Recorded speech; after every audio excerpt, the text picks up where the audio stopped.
Hey guys, Renoa here from Talking Teacups of Doom. Today we're going to bring you a tutorial about Ahoge, or little curls you see on characters' heads. So basically, what is an Ahoge? It's a little piece of hair, sort of as you can see in this picture, that just sticks straight up like an antenna. You don't see them in real life, and you can kind of see why when you see the video. This is often seen in animes like Hetalia, which is the big one because the curls are often so long that they require more reinforcement. But today we're going to use my Sakura wig from Tsubasa Reservoir Chronicles. Sorry, I can't talk. And sort of show you how we made the little antenna-looking thingies on the top of her head. So let's get started. This actually came up because no one on YouTube actually seems to say it. So, how do you pronounce Ahoge? Seems pretty obvious now that I've said it about 12,000 times in this video, but it's Ahoge. Queenie likes saying Ahoge. I have to admit, I kind of like it. It's got a nice little ring to it. But it is Ahoge, and so that's how I'll be pronouncing it for this entire video. Unfortunately, making this video was sort of a spur-of-the-moment thing, so we don't have video of this part, but basically what you want to do is you want to get some hair that's the same color as your wig. You can paint it later to match your wig color, but if you just get the same color, it works a little bit better. It's not as many steps. But, so basically you're going to want to take some hair off the wig. Now, the hair doesn't have to be overly long. The longer the strands are in comparison to how long you want your ahoge or ahoge, the better. Just so that you don't have to fight with the glue later when you try to glue the strands to the wire. So basically you just want some hair. It doesn't have to be on the weft, and actually if it is on the weft you will need to cut it off. So get your hair ready. And then let's go on to step 3. On to actually making your ahoge. So now you've got your hair and you're going to smooth it down with a glue. And so we're using Mod Podge here. You can use things like Elmer's school glue or anything like that. But you do want, if you use anything other than Mod Podge, you'll probably want to water it down just a little bit, just because the consistency is a little thick to smooth over the hair. And so you want to make sure that you get it sort of in all the little pieces of hair, and you want to put on a fairly thin coat, because the thinner the coat, the quicker it's going to dry, and this stuff already takes a while to dry. So you're going to want to put it in a teardrop shape like we have on the right. The one on the left sort of curved a little bit when we put it down, but we can fix that when we put on the top layer, and so we'll talk about that one when we actually put it on. Yeah, so, and make sure that you're not putting it directly on a surface that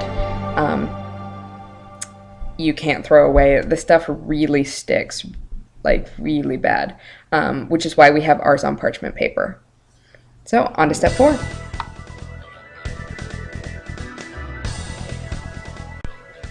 Step 4 is fairly boring. What you're going to be doing is you're going to be waiting for your glue to dry, basically. And this can take anywhere from half an hour to an hour or even more.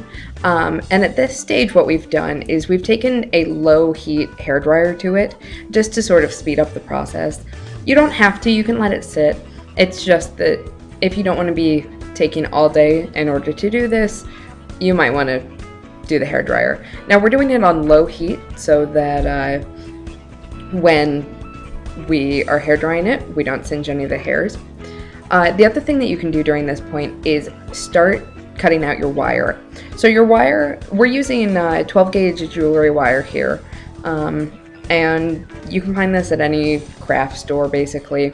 We're using gold because that's what we used for our Hetalia wigs and we had left over, but usually you're going to want to match it to whatever color you have available, and actually the color of your wig, sorry. So you're going to want to cut your wire to about double the length of the ahoge, and this is so that you can thread it back through the wig and install it basically.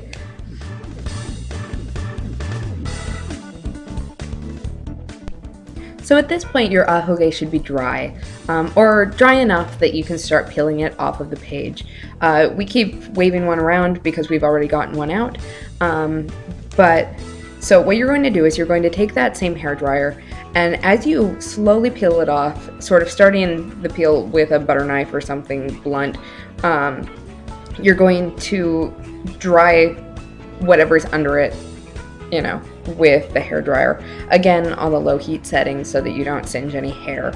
You're going to want to do this very, very, very slowly, just so that you don't rip the ahoge, because it's kind of a pain to get back together.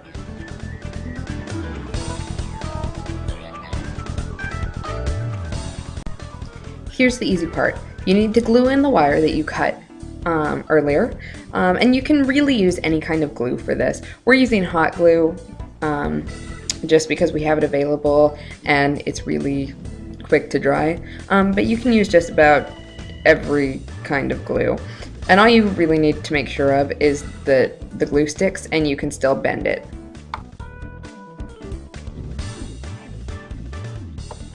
We're over halfway done now.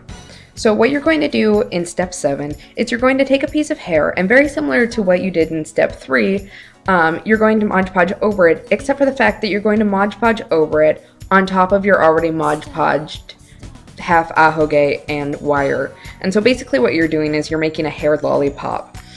If you didn't happen to get the nice teardrop shape in step 3, this is where you're going to want to fill out the rest of that teardrop. But other than that, it's a repeat of step 3. So have fun, guys.